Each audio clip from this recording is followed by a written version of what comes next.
ஒரே கேள்வி ஒரு பெரிய உண்மை. ஒரு காலத்தில் விஜயநகர அரசவையில் அறிவுக்கும் அமைதிக்கும் ஒரே பெயராக இருந்த ஒருவன் வாழ்ந்தான். அவன்தான் தெனாலிராமன்.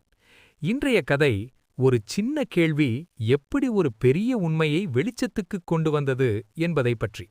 ஒருநாள் அரசவைக்கு ஒரு மிகப்பெரிய பணக்கார வியாபாரி வந்தான். அவனுடைய உடை, அவனுடைய நடை, அவனுடைய பார்வை எல்லாமே பெருமையால் நிறைந்தது. மன்னா, இந்த நகரத்தில் என்னைவிட புத்திசாலி யாருமில்லை. அரசவையில் சலசலப்பு ஏற்பட்டது. வியாபாரி தொடர்ந்தான்.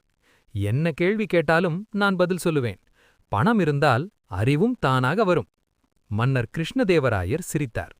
ஆனால் ஒரு மனிதன் மட்டும் அமைதியாக இருந்தான். அவன்தான் தெனாலிராமன். தெனாலிராமன் மெதுவாக எழுந்தான். மன்னா, எனக்கு ஒரே ஒரு கேள்விதான். தெனாலிராமன் அந்த வியாபாரியிடம் கேட்டான். நீ அதிகம் வைத்திருக்கிறாயா அல்லது அதிகம் தேவைப்படுகிறதா? அரசவையில் முழு அமைதியானது. வியாபாரி பேசவில்லை. அவனுடைய முகம் மாறியது. ஏனெனில் அவனுக்கு எல்லாமே இருந்தது. ஆனால் திருப்தி மட்டும் இல்லை. தெனாலிராமன் சொன்னான், அதிகம் வைத்திருப்பவன் பணக்காரன் அல்ல. பிறகு அதிகம் தேவைப்படாதவன்தான் உண்மையான பணக்காரன். அரசவையில் அனைவரும் சிந்தித்தார்கள். மன்னர் கூறினார், அறிவு என்பது பெருமையாக பேசுவதல்ல. பிறகு உண்மையை அமைதியாக உணர்வதுதான் உண்மையான அறிவு. வியாபாரி தலைகுனிந்தான்.